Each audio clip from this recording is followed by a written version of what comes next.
Part 5 of the audiobook, King Solomon's Mines. These men stood still as statues as we advanced through them, and it would be impossible to give an idea of the grandeur of the spectacle which they presented, in their waving plumes, their glancing spears, and iron-backed ox-hide shields. The space in front of the large hut was empty, but before it were placed several stools. On 3 of these, at a sign from Infidus, we seated ourselves, Umbopa, standing behind us. As for Infidus, he took up a position by the door of the hut. So we waited for 10 minutes or more in the midst of a dead silence, but conscious that we were the object of the concentrated gaze of some 8,000 pairs of eyes. It was a somewhat trying ordeal, but we carried it off as best we could.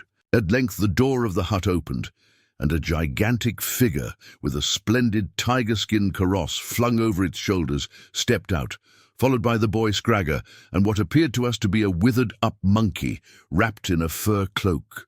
The figure seated Twala the king. 129 itself upon a stool, Scragger took his stand behind it, and the withered-up monkey crept on all fours into the shade of the hut and squatted down. Still there was silence. Then the gigantic figure slipped off the kaross and stood up before us, a truly alarming spectacle. It was that of an enormous man with the most entirely repulsive countenance we had ever beheld. The lips were as thick as a negro's, the nose was flat, it had but one gleaming black eye, for the other was represented by a hollow in the face, and its whole expression was cruel and sensual to a degree. From the large head rose a magnificent plume of white ostrich feathers. The body was clad in a shirt of shining chain armor, whilst round the waist and right knee was the usual garnish of white ox-tails. In the right hand was a huge spear. Round the neck was a thick torque of gold, and bound onto the forehead was a single and enormous uncut diamond. Still there was silence, but not for long. Presently the figure, whom we rightly guessed to be the king, raised the great spear in its hand. Instantly 8,000 spears were raised in answer, and from 8,000 throats rang out the royal salute of Koom. 3 times this was repeated, and each time the earth shook with the noise that can only be compared to the deepest notes of thunder. "Be humble, O people," piped out a thin voice which seemed to come from the monkey in the shade. "It is the king. It is the king," boomed out 8,000 throats in answer. "Be humble, O people, it is the king." Then there was silence again, dead silence. Pre-King Solomon's Mines. 9:130. King Solomon's Mines. Scently, however, it was broken.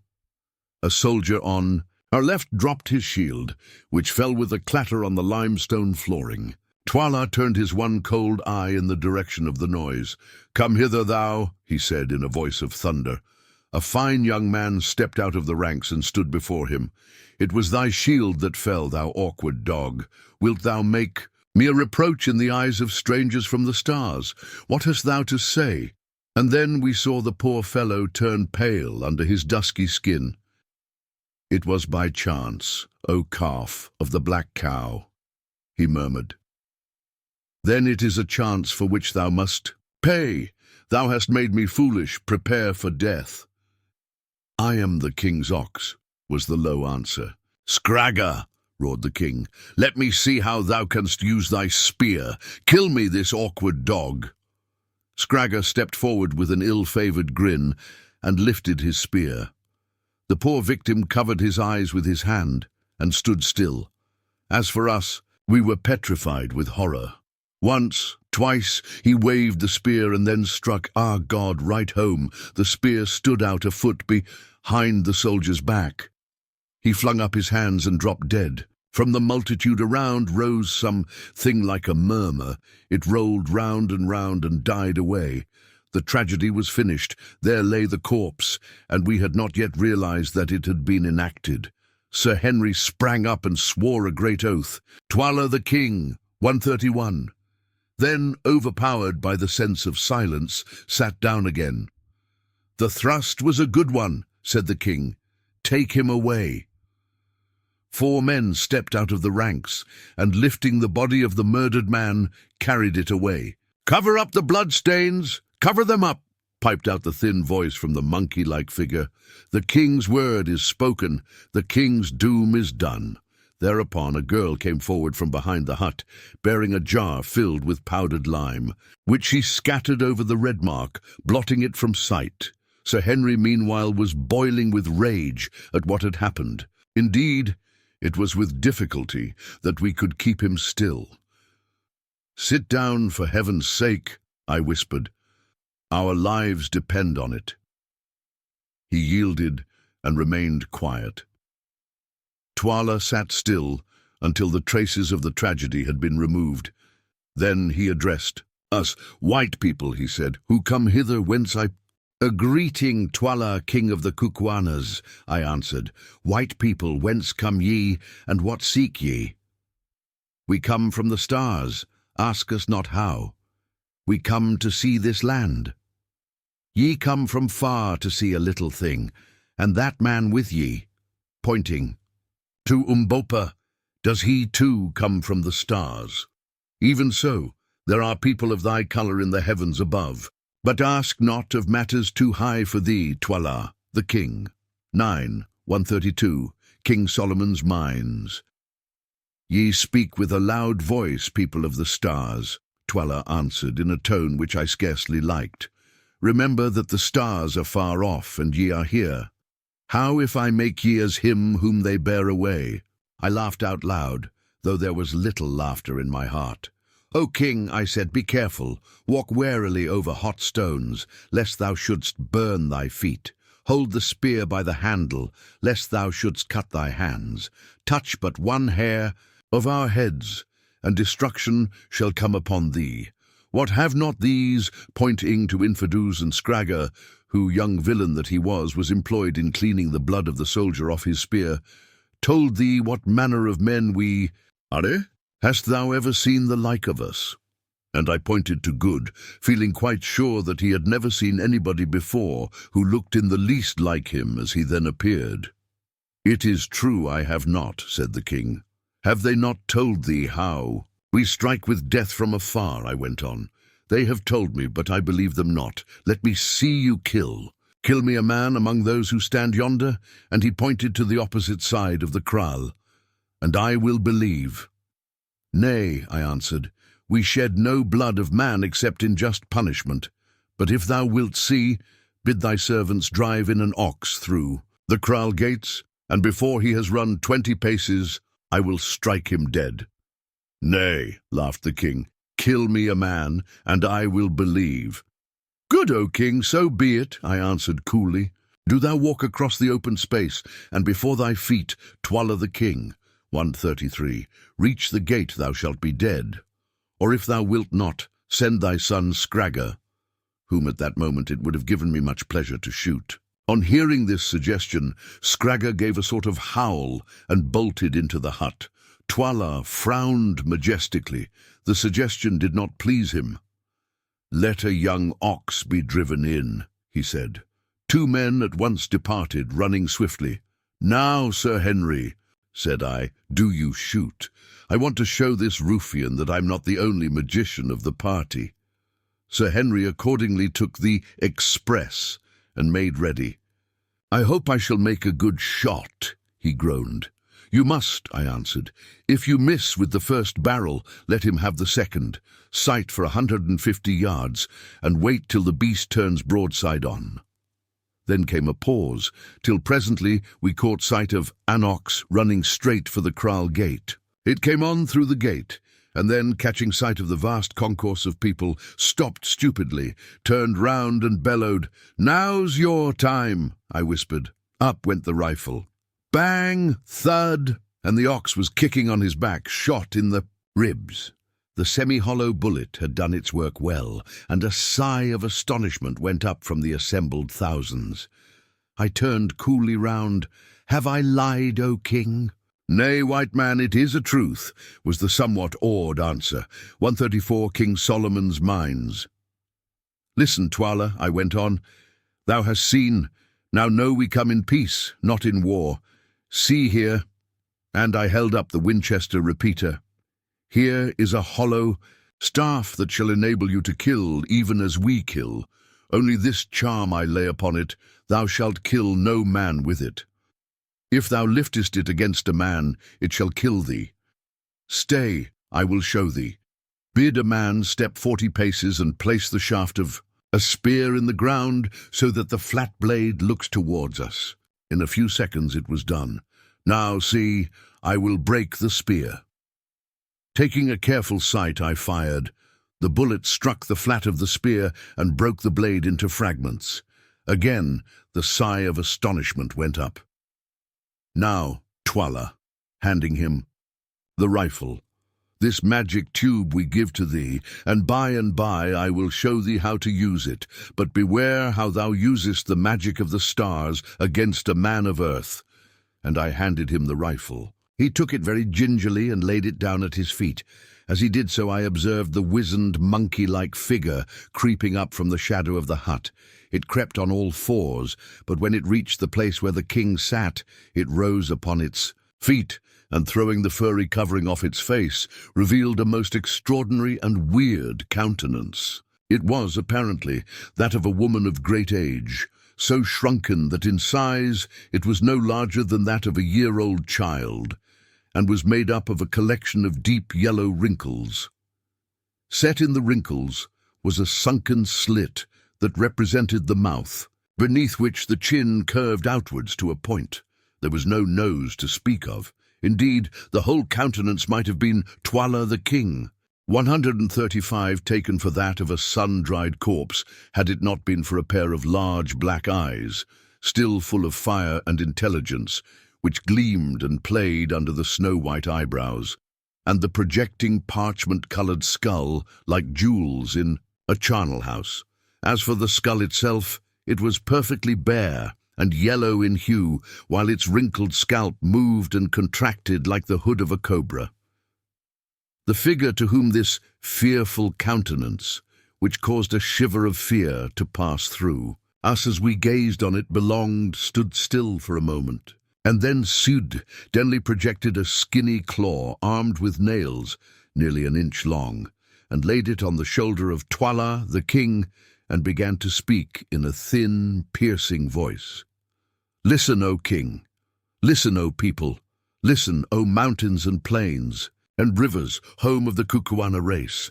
Listen, O skies and sun, O rain and storm and mist! Listen, all things that live and must die! Listen, all dead things that must live again to die! Listen, the spirit of life is in me, and I prophesy, I prophesy, I prophesy! The words died away in a faint wail, and terror seemed to seize upon the hearts of all who heard them, including ourselves. The old woman was very terrible. Blood, blood, blood, rivers of blood, blood everywhere. I see it, I smell it, I taste it, it is salt. It runs red upon the ground, it rains down from the skies. Footsteps, footsteps, footsteps. The tread of the white man coming from afar. It shakes the earth trembles before her master. Blood is good. The red blood is bright. There is no smell like the smell of new-shed blood. The lions, 136. King Solomon's mines shall lap it and roar. The vultures shall wash their wings in it and shriek in joy. I'm old, I'm old. I've seen much blood, ha ha. But I shall see more ere I die and be merry. How old am I, think ye? Your fathers knew me, and their fathers knew me, and their fathers' fathers. I've seen the white man and know his desires. I am old, but the mountains are older than I. Who made the great road, tell me? Who wrote in pictures on the rocks, tell me? Who reared up the 3 silent ones yonder? Who gaze across the pit, tell me? And she pointed towards the 3 precipitous mountains we had noticed on the previous night. Ye know not, but I know. It was a white people who were before ye are, who shall be when ye are not, who shall eat ye up and destroy ye. Yea, yea, yea.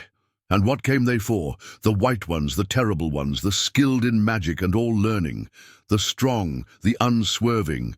What is that bright stone upon thy forehead, O king, whose hands made the iron garments upon thy breast, O king? Ye know not, but I know.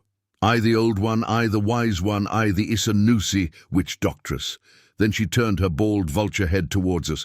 What seek ye, white men of the stars, yes, of the stars? Do ye seek a lost one? Ye shall not find him. Here, he is not here. Never for ages upon ages has a white foot pressed this land, never but once, and he left it but to die. Ye come for bright stones, I know it, I know it. Ye shall find them when the blood is dry, but shall ye return whence ye came, or shall ye stop with me? Ha ha, ha ha, ha ha, Twala the king. 137. And thou with the dark skin and the proud bearing, pointing her skinny finger at Umbopa, who art thou, and what seekest thou? Not stones that shine, not yellow metal that gleams, that thou leavest to white men from the stars. Methinks I know thee, methinks I can smell the smell of the blood in thy veins. Strip off the girdle. Hear the features of this extraordinary creature became convulsed, and she fell to the ground foaming in an epileptic fit, and was carried off into the hut. The king rose up trembling and waved his hand. Instantly the regiments began to file off, and in 10 minutes, save for ourselves, the king and a few attendants, the great space was left clear. White people, he said, it passes in my mind. To kill ye.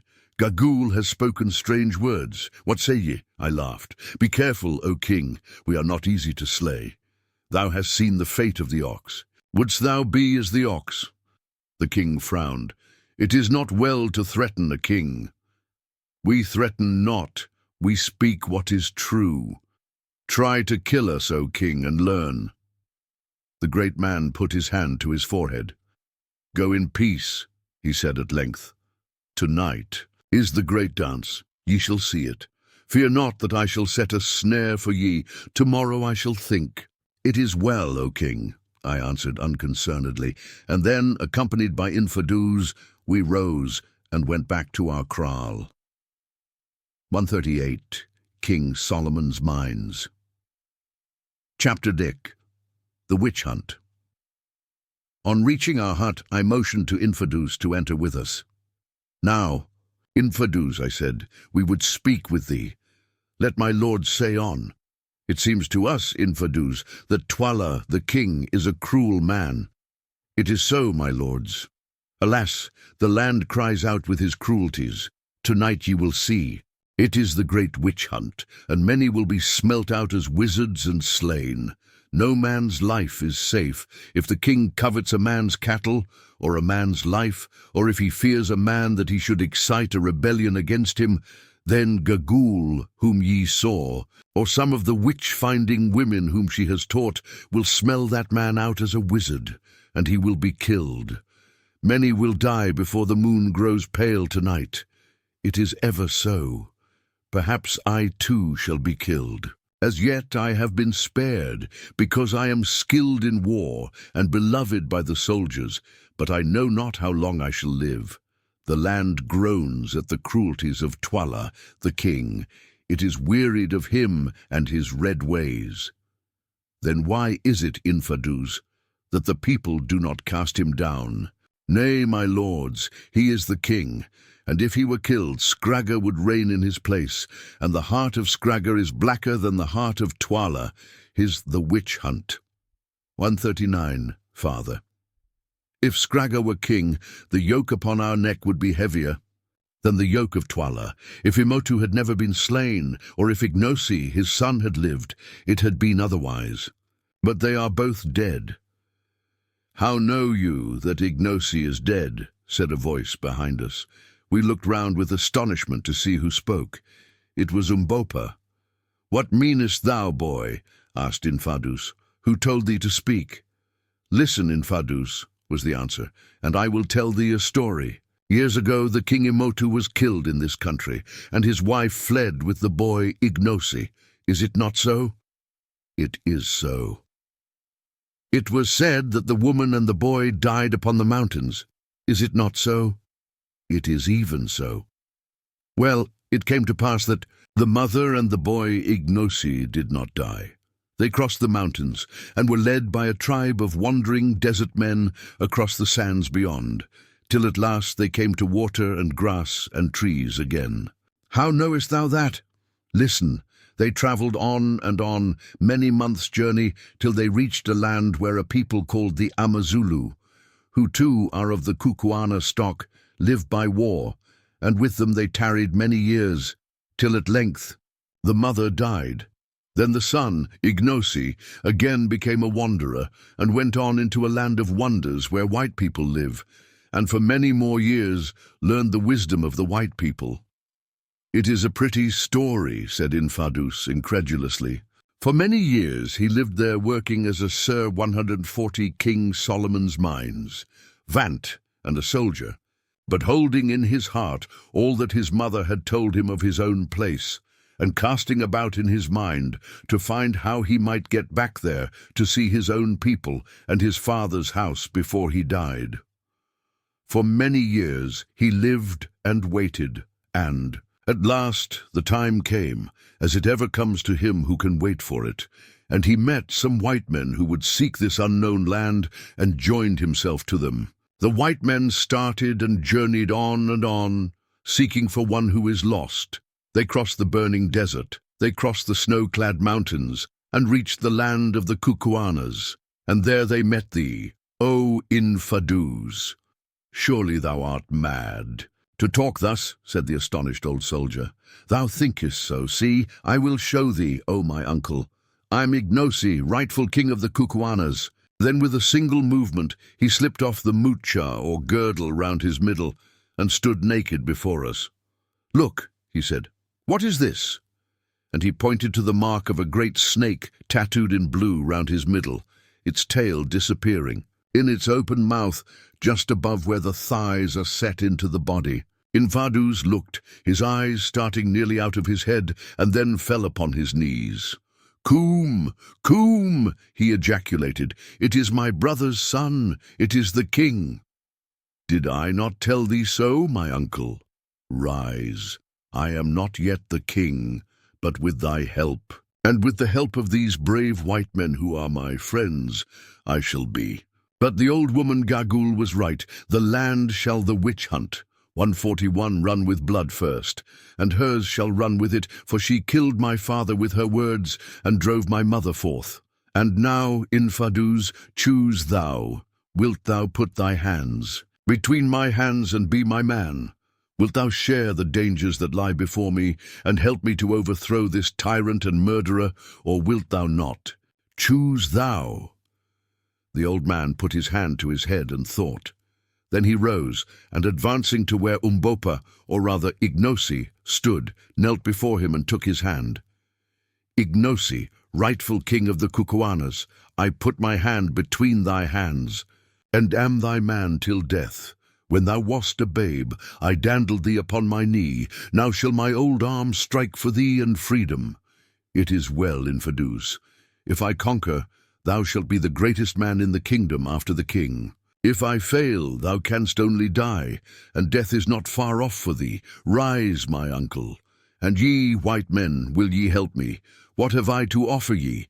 The white stones, if I conquer and can find them, ye shall have as many as ye can carry hence. Will that suffice ye?" I translated this remark. "Tell him," answered Sir Henry, "that he mistakes an Englishman. Wealth is good, and if it comes in our way we will take it. But a gentleman does not sell himself for wealth. But speaking for myself, I say this. I have always liked Umbopa, and so far as lies in me will stand by him in this business. It will be very pleasant to me to try and square matters with that cruel devil Twala. What do you say, Good? And you, Quatermain?" 142. King Solomon's Mines. "Well," said Good, "to adopt the language of hyperbole in which all these people seem to indulge. You can tell him that a row is surely good and warms the cockles of the heart, and that so far as I am concerned, I'm his boy. My only stipulation is that he allows me to wear trousers." I translated these answers. "It is well, my friends," said Ignosi, late Umbopa. "And what say you, Macumazahn? Art thou too with me, old hunter, cleverer than a wounded buffalo?" I thought a while and scratched my head. "Umbopa or Ignosi," I said, "I don't like revolutions. I'm a man of peace, and a bit of a coward." Here Umbopa smiled. "But on the other hand, I stick to my friends Ignosi. You have stuck to us and played the part of a man, and I will stick to you. But mind you, I am a trader and have to make my living, so I accept your offer about those diamonds, in case we should ever be in a position to avail ourselves of it. Another thing, we came, as you know, to look for Incubus, Sir Henry's lost brother. You must help us to find him." "That will I do," answered Ignosi. "Stay, Infidus, by the sign of the snake round my middle. Tell me the truth. Has any white man to thy knowledge set his foot within the land?" "None, O Ignosi. If any white man had been seen or heard of, wouldst thou have known it?" "I should certainly have known." "Thou hearest Incubu," said Ignosi to Sir Henry. "He has not been here." "Well, well," said Sir Henry with a sigh. "There the witch hunt, 143. It is, I suppose he never got here. Poor fellow, poor fellow. So it has all been for nothing. God's will be done." "Now for business," I put in, anxious to escape from a painful subject. "It is very well to be a king by right divine, Ignosi, but how dost thou purpose to become a king indeed?" "Nay, I know not. Infidus, hast thou a plan?" "Ignosi, son of the lightning," answered his uncle, "tonight is the great dance and witch hunt. Many will be smelt out and perish, and in the hearts of many others there will be grief and anguish and anger against the King Twala. When the dance is over, then will I speak to some of the great chiefs, who in turn, if I can win them over, shall speak to their regiments. I shall speak to the chiefs softly at first, and bring them to see that thou art indeed the king, and I think that by tomorrow's light thou shalt have 20,000 spears at thy command. And now must I go and think and hear and make ready. After the dance is done I will, if I am yet alive, and we are all alive, meet thee here, and we will talk. At the best there will be war." At this moment our conference was interrupted by the cry that messengers had come from the king. Advancing to the door of the hut, we ordered that they should be admitted, and presently 3 men entered, each bearing a shining shirt of chain armor and a magnificent battle-axe. "The gifts of my lord the king to the white men from the stars," exclaimed a herald who came with them. "We thank the king," I answered. "Withdraw." 144. King Solomon's Mines. The Mew went, and we examined the armor with great interest. It was the most beautiful chainwork we had ever seen. A whole coat fell together so closely that it formed a mass of links, scarcely too big to be covered with both hands. "Do you make these things in this country, Infidus?" I asked. "They are very beautiful." "Nay, my lord, they come down to us from our forefathers. We know not who made them, and there are but few left. None but those of royal blood may wear them. They are magic coats through which no spear can pass. He who wears them is well nigh safe in the battle. The king is well pleased, or much afraid, or he would not have sent them. Wear them tonight, my lords." The rest of the day we spent quietly resting and talking over the situation, which was sufficiently exciting. At last the sun went down.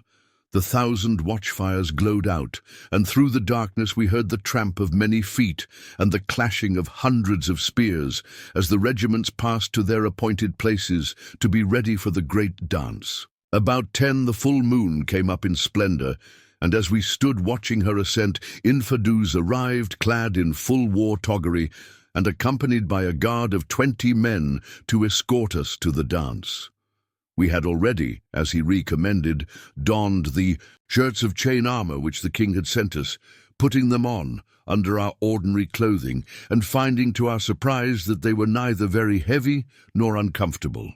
These steel shirts, which had evidently been made for men of a very large stature, hung somewhat loosely upon Good and myself, but Sir Henry's fitted his magnificent The Witch Hunt, 145, frame like a glove.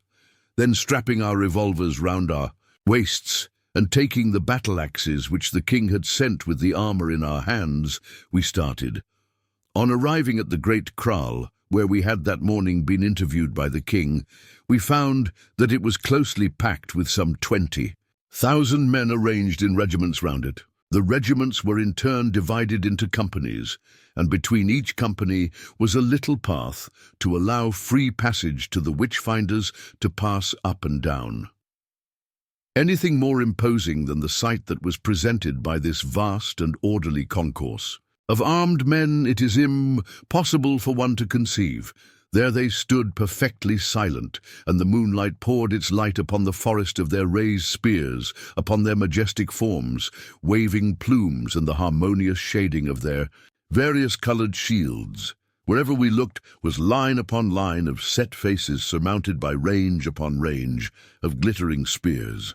"Surely," I said to Infidus, "the whole army is here." "Nay, Macumazahn," he answered, "but a third part of it.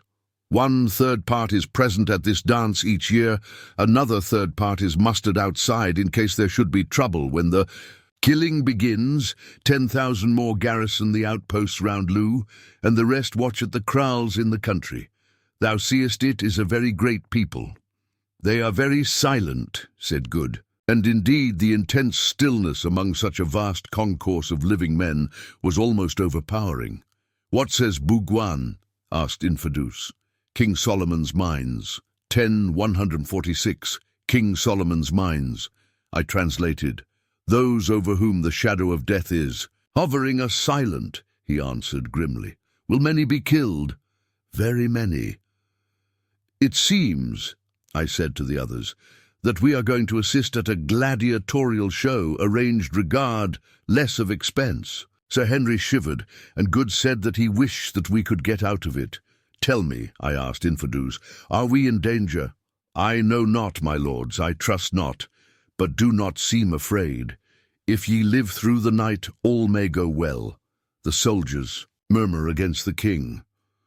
All this while we had been advancing steadily towards the centre of the open space, in the midst of which were placed some stools. As we proceeded, we perceived another small party coming from the direct Tyne of the royal hut. "It is the king, Twala, and Scragga his son, and Gagool the old, and see, with them are those who slay," and he pointed to a little group of about a dozen gigantic and savage-looking men, armed with spears in one hand and heavy kerries in the other. The king seated himself upon the centre stool, Gagool crouched at his feet, and the others stood behind. "Greeting, white lords," he cried as we came up. "Be seated, waste not the precious time. The night is all too short for the deeds that must be done. You come in a good hour and shall see a glorious show. Look round, white lords, look round," and he rolled his one wicked eye from regiment to regiment. "Dig can the witch hunt, 147. The stars show ye such a sight as this? See how they shake in their wickedness, all those who have evil in their hearts and fear the judgment of heaven above." "Begin, begin," cried out Gagool in her thin, piercing voice. "The hyenas are hungry, they howl for food. Begin, begin." Then, for a moment, there was intense stillness, made horrible by a presage of what was to come. The king lifted his spear, and suddenly 20,000 feet were raised, as though they belonged to one man, and brought down with a stamp upon the earth. This was repeated 3 times, causing the solid ground to shake and tremble. Then, from a far point of the circle, a solitary voice began a wailing song, of which the refrain ran something as follows: "What is the lot of man born of woman?" Back came the answer, rolling out from every throat in that vast company: "Death!" Gradually, however, the song was taken up by company after company, till the whole armed multitude was singing it, and I could no longer follow the words, except insofar as they appeared to represent various phases of human passions, fears, and joys.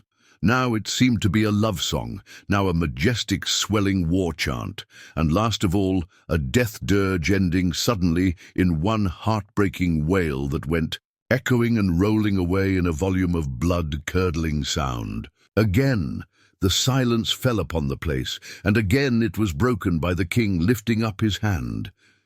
Instantly there was a pattering of feet, and from out 10148 King Solomon's mines, of the masses of the warriors, strange and awful figures came running towards us.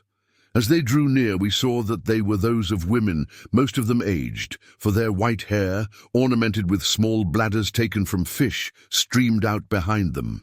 Their faces were painted in stripes of white and yellow. Down their backs hung snake skins, and round their waists rattled circlets of human bones, while each held in her shriveled hand a small forked wand. All there were 10 of them. When they arrived in front of us, they halted, and one of them, pointing with her wand towards the crouching figure of Gagul, cried out, "Mother, old mother, we are here!" "In good, good," piped out that aged iniquity.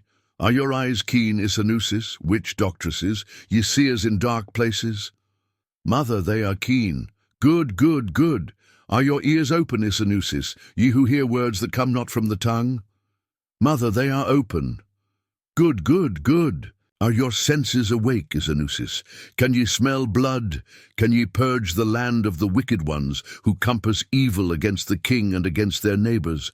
Are ye ready to do the justice of heaven above, ye whom I have taught, who have eaten of the bread of my wisdom and drunk of the water of my magic?" "Mother, we can." "Then go, tarry not, ye vultures, see the slayers," pointing to the ominous group of executioners behind. "Who'd make sharp their spears. The white men from afar are hungry to see. Go, the witch hunt." 149, with a wild yell, the weird party broke away in every direction, like fragments from a shell, and the dry bones round their waists rattling as they ran, made direct for various points of the dense human circle. We could not watch them all, so fixed our eyes upon the Isanusi nearest us. When she came within a few paces of the warriors, she halted and began to dance wildly, turning round and round with an almost incredible rapidity, and shrieking out sentences such as, "I smell him, the evil doer. He is near, he who poisoned his mother. I hear the thoughts of him who thought evil of the king." Quicker and quicker she danced, till she lashed herself into such a frenzy of excitement that the foam flew in flecks from her gnashing jaws. Her eyes seemed to start from her head, and her flesh to quiver visibly. Suddenly she stopped dead, and stiffened all over, like a pointer dog when he scents game, and then, with outstretched wand, began to creep stealthily towards the soldiers before her. It seemed to us that as she came, their stoicism gave way, and that they shrank from her. As for ourselves, we followed her movements with a horrible fascination. Presently, still creeping and crouching like a dog, she was before them. Then she stopped and pointed, and then again crept on a pace or two. Suddenly the end came. With a shriek she sprang in and touched a tall warrior with the forked wand. Instantly 2 of his comrades, those standing immediately next to him, seized the doomed man, each by one arm, and advanced with him towards the king. He did not resist, but we saw that he dragged his limbs as though they were paralyzed, and his fingers. 150. King Solomon's mines, from which the spear had fallen, were limp, as those of a man newly dead. As he came, 2 of the villainous executioners stepped forward to meet him. Presently they met, and the executioners turned round towards the king as though for orders. "Kill," said the king. "Kill," squeaked Gagul. "Kill," re-echoed Scragga, with a hollow chuckle. Almost before the words were uttered, the horrible deed was done. One man had driven his spear into the victim's heart, and to make assurance doubly sure, the other had dashed out his brains with his great club. "One," counted Twala the king, just like a black Madame Defarge, as Good said, and the body was dragged a few paces away and stretched out. Hardly was this done before another poor wretch was brought up like an ox to the slaughter. This time we could see from the leopard-skin cloak that the man was a person of rank. Again the awful sill labels were spoken, and the victim fell, dead. 2, counted the king, and so the deadly game went on till some 100 bodies were stretched in rows behind us. "I've heard of the gladiatorial shows of the Khazars," and of the Spanish bullfights, but I take the liberty of doubting if they were either of them half as horrible as this Cucuana witch hunt, gladiatorial shows, and Spanish bullfights, at any rate, contributed to the public amusement, which certainly was not the case here. The most confirmed sensation-monger would fight shy of sensation if he knew that it was well on the witch hunt. 151. The cards that he would, in his own proper person, be the subject of the next event. Once we rose and tried to remonstrate, but were sternly repressed by Twala. "Let the law take its course, white men. These dogs are magicians and evildoers. It is well that they should die," was the only answer vouchsafed to us. About midnight there was a pause. The witch-finders gathered themselves together, apparently exhausted with their bloody work, and we thought that the whole performance was done with. But it was not so, for presently, to our surprise, the old woman, Gagool, rose from her crouching position and, supporting herself with a stick, staggered off into the open space. It was an extraordinary sight to see this frightful, vulture-headed old creature, bent nearly double with extreme age, gather strength by degrees, till at last she rushed about almost as actively as her ill-omened pupils. To and fro she ran, chanting to herself, till suddenly she made a dash at a tall man standing in front of one of the regiments and touched him. As she did so, a sort of groan went up from the regiment, which he evidently commanded, but all the same, 2 of its members seized him and brought him up for execution. We afterwards learned that he was a man of great wealth and importance, being, indeed, a cousin of the king's. He was slain, and the king counted 103. Then Gagool again sprang to and fro, gradually drawing nearer and nearer to ourselves. "Hang me if I don't believe she is going to try her games on us," ejaculated Good in horror. "Nonsense," said Sir Henry. 152. King Solomon's Mines. As for myself, as I saw that old fiend dancing nearer and nearer, my heart positively sank into my boots. I glanced behind us at the long rows of corpses and shivered. Nearer and nearer waltzed Gagool, looking for all the world like an animated crooked stick, her horrid eyes gleaming and glowing with a most unholy lustre. Nearer she came, and nearer yet, every pair of eyes in that vast assemblage watching her movements with intense anxiety. At last she stood still and pointed. "Which is it to be?" asked Sir Henry to himself. In a moment all doubts were set at rest, for the old woman had rushed in and touched Umbopa, alias Ignosi, on the shoulder. "I smell him out," she shrieked. Kill him, he is full of evil. Kill him, the stranger, before blood flows for him. Slay him, O king." There was a pause, which I instantly took advantage of. "Our king," I called out, rising from my seat, "this man is the servant of thy guests. He is their dog. Whosoever sheds the blood of our dog sheds our blood. By the sacred law of hospitality, I claim protection for him." "Gagool, mother of the witch doctors, has smelt him out. He must die, white men," was the sullen answer. "Nay, he shall not die," I replied. "He who tries to touch him shall die indeed." "Seize him," roared Twala to the executioners, who stood around red to the eyes, with the blood of their victims. The witch hunt. 153. They advanced towards us, and then hesitated. As for Ignosi, he raised his spear, and raised it as though determined to sell his life dearly. "Stand back, ye dogs," I shouted. "If ye would see tomorrow's light." Touch one. Hair of his head and your king dies, and I covered Twala with my revolver. Sir Henry and Good also drew their pistols, Sir Henry pointing his at the leading executioner, who was advancing to carry out the sentence, and Good taking a deliberate aim at Gagool. Twala winced perceptibly as my barrel came in a line with his broad chest. "Well," I said, "what is it to be, Twala?" Then he spoke. "Put away your magic tubes," he said. "Ye have adjured me in the name of hospitality, and for that reason, but not from fear of what ye can do, I spare him. Go in peace." "It is well," I answered unconcernedly. "We are weary of slaughter and would sleep. Is the dance ended?" "It is ended," Twala answered sulkily. "Let these dogs," pointing to the long rows of corpses, "be flung out to the hyenas and the vultures." And he lifted his spear.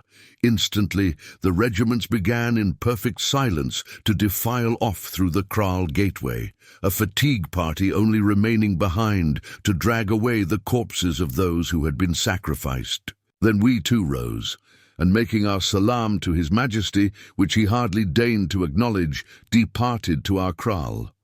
"Well," said Sir Henry, as we sat down, having 154 King Solomon's mines. First lit a lamp of the sort used by the Kukuanas, of which the wick is made of the fibre of a species of palm leaf and the oil of clarified hippopotamus fat. Well, I feel uncommonly inclined to be sick. If I had any doubts about helping Umbopa to rebel against that infernal blackguard, put in Good, they are gone now. It was as much as I could do to sit still while that slaughter was going on. I tried to keep my eyes shut, but they would open. Just at the wrong time. I wonder where Infadus is. Umbopa, my friend, you ought to be grateful to us. Your skin came near to having an air hole made in it." "I am grateful, Bugwan," was Umbopa's answer when I had translated, "and I shall not forget. As for Infadus, he will be here by and by. We must wait." So we lit our pipes and waited. We give a sign. 155. Chapter Sneen. We give a sign. For a long while, 2 hours I should think, we sat there in silence, for we were too overwhelmed by the recollection of the horrors we had seen to talk. At last, just as we were thinking of turning in for already, there were faint streaks of light in the eastern sky. We heard the sound of steps. Then came the challenge of the sentry, who was posted at the kraal gate, which was apparently answered, though not in an audible tone, for the steps came on, and in another second Infadus had entered the hut, followed by some half-dozen stately-looking chiefs. "My lords," he said, "I have come according to my word. My lords and Ignosi, rightful king of the Kukuanas, I have brought with me these men," pointing to the row of chiefs, "who are great men among us, having each one of them the command of 3,000 soldiers, who live but to do their bidding under the kings. I have told them of what I have seen and what my ears have heard. Now let them also see the sacred snake around thee, and hear thy story, Ignosi, that they may say, whether or no they will make cause with thee against Twala the king." For answer, Ignosi again stripped off his girdle and exhibited the snake tattooed around him. Each chief in turn drew near and examined it by the dim light of the lamp, and without saying a word, passed on to the other side. 156 King Solomon's mines. Then Ignosi resumed his mucha, and addressing them, repeated the history he had detailed in the morning. "Now ye have heard, chiefs," said Infadus, when he had done, "what say ye? Will ye stand by this man and help him to his fathers' throne, or will ye not? The land cries out against Twala, and the blood of the people flows like the waters in spring. Ye have seen tonight. 2 other chiefs there were with whom I had it in my mind to speak, and where are they now? The hyenas howl over their corpses. Soon will ye be as they are if ye strike not. Choose then, my brothers." The eldest of the 6 men, a short, thick-set warrior with white hair, stepped forward a pace and answered, "Thy words are true, Infadus. The land cries out. My own brother is among those who died tonight, but this is a great matter, and the thing is hard to believe. How know we that if we lift our spears it may not be for an impostor? It is a great matter, I say, and none may see the end of it. For of this be sure, blood will flow in rivers before the deed is done. Many will still cleave to the king, for men worship the sun that still shines bright in the heavens, and not that which has not risen. These white men, from the stars their magic is great, and Ignosi is under the cover of their wing. If he be indeed the rightful king, let them give us a sign, and let the people have a sign. That all may, so shall men cleave to us, knowing that the white man's magic is with them. See, Ye have the sign of the snake, I answered. My lord, it is not enough. The snake may have, we give a sign. 157 been placed there since the man's birth. Show us a sign. We will not move without a sign. The others gave a decided assent, and I turned in perplexity to Sir Henry and Good and explained the situation. I think I have it, said Good exultingly. Ask them to give us a moment to think. I did so, and the chiefs withdrew. As soon as they were gone, Good went to the little box in which his medicines were, unlocked it, and took out a notebook, in the front of which was an almanac. Now look here, you fellows. Isn't tomorrow the 4th of June? We had kept a careful note of the days, so were able to answer that it was. Very good. Then here we have it. 5th of June. Total eclipse of the sun commences at 11:15 Greenwich time, visible in these islands, Africa, etc. There's a sign for you. Tell them that you will darken the sun tomorrow. The idea was a splendid one, indeed. The only fear about it was a fear lest Good's almanac might be incorrect. If we made a false prophecy on such a subject, our prestige would be gone forever, and so would Ignosi's chance of the throne of the Kukuanas. Suppose the almanac is wrong, suggested Sir Henry to Good, who was busily employed in working out something on the fly-leaf of the book. I don't see any reason to suppose anything of the sort, was his answer. Eclipses always come up to time, at least that is my experience of them, and it especially states that it will be visible in Africa. I have worked out the reckonings as well as I can without 158 King Solomon's mines, knowing our exact position, and I make out that the eclipse should begin here about 1 o'clock tomorrow and last till 2:30. For half an hour or more there should be total darkness. Well, said Sir Henry, I suppose we had better risk it. I acquiesced, though doubtfully, for eclipses are queer cattle to deal with, and sent Mbopa to summon the chiefs back.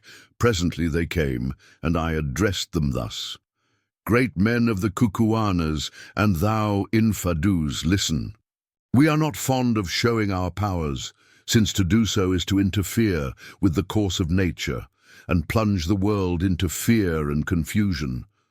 But as this matter is a great one, and as we are angered against the king because of the slaughter we have seen, and because of the act of the Isanusi Gagool, who would have put our friend Ignosi to death, we have determined to do so, and to give such a sign as all men may see. Come hither. And I led them to the door of the hut, and pointed to the fiery ball of the rising sun. What see ye there? We see the rising sun, answered the spokesman of the party. It is so. Now tell me, can any mortal man put out that sun, so that night comes down on the land at midday? The chief laughed a little. No, my lord, that no man can do. The sun is stronger than man who looks on him. Ye say so. Yet I tell you that this day, 1 hour after midday, will we put out that sun for a space of an hour, and darkness shall cover the earth, and it we give a sign. 159 shall be for a sign that we are indeed men of honor, and that Ignosi is indeed king of the Kukuanas. If we do this thing, will it satisfy ye? Nay, yea, my lords, answered the old chief with a smile, which was reflected on the faces of his companions. If ye do this thing, we will be satisfied indeed. It shall be done. We three, Inkubu the elephant, Bugwan the clear-eyed, and Macumazan, who watches in the night, have said it, and it shall be done. Dost thou hear, Infadus? I hear, my lord, but it is a wonderful thing that ye promise to put out the sun, the father of all things, who shines forever. Yet shall we do it, Infadus? It is well, my lords. Today, a little after midday, will Twala send for my lords to witness the girls' dance, and 1 hour after the dance begins, shall the girl whom Twala thinks the fairest be killed by Scragga, the king's son, as a sacrifice to the silent stone ones, who sit and keep watch by the mountains yonder. And he pointed to the 3 strange-looking peaks, where Solomon's road was supposed to end. Then let my lords darken the sun and save the maiden's life, and the people will indeed believe. "Aye," said the old chief, still smiling a little, "the people will believe indeed." 2 miles from Loo, went on Infadus, there is a hill curved, like the new moon, a stronghold, where my regiment and 3 other regiments which these men command are stationed. This morning we will make a plan whereby other regiments, 2 or 3, may be moved there also. Then if my lords can in 160 King Solomon's mines, deed darken the sun, in the darkness I will take my lords by the hand, and lead them out of Loo to this place, where they shall be safe, and thence can we make war upon Twala, the king. "It is good," said I. "Now leave us to sleep a while and make ready our magic." Infadus rose, and having saluted us, departed with the chiefs. "My friends," said Ignosi, as soon as they were gone, "can ye indeed do this wonderful thing, or were ye speaking empty words to the men?" "We believe that we can do it, Umbopa Ignosi, I mean." "It is strange," he answered, "and had ye not been Englishmen, I would not have believed it, but English gentlemen tell no lies. If we live through the matter, be sure I will repay ye." "Ignosi," said Sir Henry, "promise me one thing." "I will promise Incubu, my friend, even before I—" "Hear it," answered the big man with a smile. "What is it?" "This, that if you ever come to be king of this people, you will do away with the smelling out of witches, such as we have seen last night, and that the killing of men without trial shall not take place in the land." Ignosi thought for a moment. After I had translated this and then answered, "The ways of black people are not as the ways of white men in Kubu, nor do we hold life so high as ye. Yet will I promise it.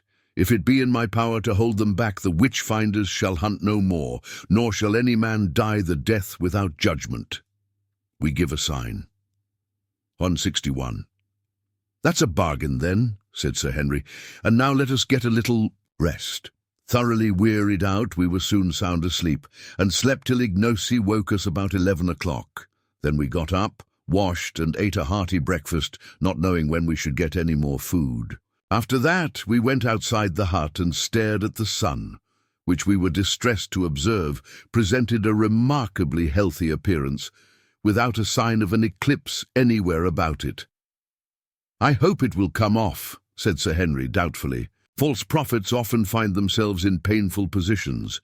If it does not, it will soon be up with us," I sweared mournfully. "For so sure as we are living men, some of those chiefs will tell the whole story to the king, and then there will be another sort of eclipse, and one that we shall not like." Returning to the hut, we dressed ourselves, putting on the mail shirts which the king had sent us as before. Scarcely had we done so when a messenger came from Twala to bid us to the great annual Dance of Girls, which was about to be celebrated. Taking our rifles and ammunition with us so as to have them handy in case we had to fly, as suggested by Infadus, we started boldly enough, though with inward fear and trembling. The great space in front of the king's kraal presented a very different appearance from what it had done on the previous evening. In the place of the grim ranks of serried warriors were company after company of Kukuana girls, not overdressed so far as clothing went, but each crowned with a wreath of flowers and holding a palm leaf in King Solomon's mines. 162 King Solomon's mines. One hand and a tall white lily, the arum in the other. In the center of the open space sat Twala the king, with old Gargool at his feet, attended by Infadus, the boy Scragga, and about a dozen guards. There were also present about a score of chiefs, amongst whom I recognized most of our friends of the night before. Twala greeted us with much apparent cordiality, though I saw him fix his one eye viciously on Umbopa. "Welcome, white men from the stars," he said. "This is a different sight from what your eyes gazed on by the light of last night's moon, but it's not so good a sight. Girls are pleasant, and were it not for such as these," and he pointed round him, "we should none of us be here today, but men are better. Kisses and the tender words of women are sweet, but the sound of the clashing of men's spears and the smell of men's blood are sweeter far. Would ye have wives from among our people, white men? If so, choose the fairest here, and ye shall have them as many as ye will." And he paused for an answer. As the prospect did not seem to be without attractions to Good, who was, like most sailors, of a susceptible nature, I, being elderly and wise, and foreseeing the endless complications that anything of the sort would involve, for women bring trouble as surely as the night follows the day, put in a hasty answer. "Thanks, O king, but we white men wed only with white women like ourselves. Your maidens are fair, but they are not for us." The king laughed. "It is well. In our land there is a proverb which says, 'Woman's eyes are always bright, whatever the color,' and another which says, 'We give a sign.'" 163. "Love her who is present, for be sure she who is absent is false to thee. But perhaps these things are not so in the stars. In a land where men are white all things are possible. So be it, white men, the girls will not go begging. Welcome again, and welcome too, thou black one. If Gagul here had had her way, thou wouldst have been stiff and cold now. It is lucky that thou too camest from the stars. Ha, ha! "I can kill thee before thou killest me, O king," was Ignosi's calm answer, "and thou shalt be stiff before." "My limbs cease to bend," Twala started. "Thou speakest boldly, boy," he replied angrily. "Presume not too far." "He may well be bold in whose lips are truth. The truth is a sharp spear which flies home and fails not. It is a message from the stars, O king." Twala scowled, and his one eye gleamed fiercely, but he said nothing more. "Let the dance begin," he cried, and next second the flower-crowned girls sprang forward in companies, singing a sweet song and waving the delicate palms and white flowers. On they danced, now whirling round and round, now meeting in mimic warfare, swaying, eddying here and there, coming forward, falling back in an ordered confusion, delightful to wit. Ness. At last they paused, and a beautiful young woman sprang out of the ranks and began to pirouette in front of us with a grace and vigor which would have put most ballet girls to shame. At length she fell back exhausted, and another took her place. Then another and another, but none of them, either in grace, skill, or personal attractions, came up to the first. At length the king lifted his hand. 11,164. King Solomon's Mines. "Which think you the fairest, white man?" he asked. "The first," said I unthinkingly. Next second I regretted it, for I remembered that Infadus had said that the fairest woman was offered as a sacrifice. "Then is my mind as your minds, and my eyes as your eyes. She is the fairest, and a sorry thing it is for her, for she must die. I must die," piped out Gagul, casting a glance from her quick eyes in the direction of the poor girl, who, as yet ignorant of the awful fate in store for her, was standing some 20 yards off in front of a company of girls, engaged in nervously picking a flower from her wreath to pieces, petal by petal. "Why, O king," said I, restraining my indignation with difficulty, "the girl has danced well and pleased us. She is fair too. It would be hard to reward her with death."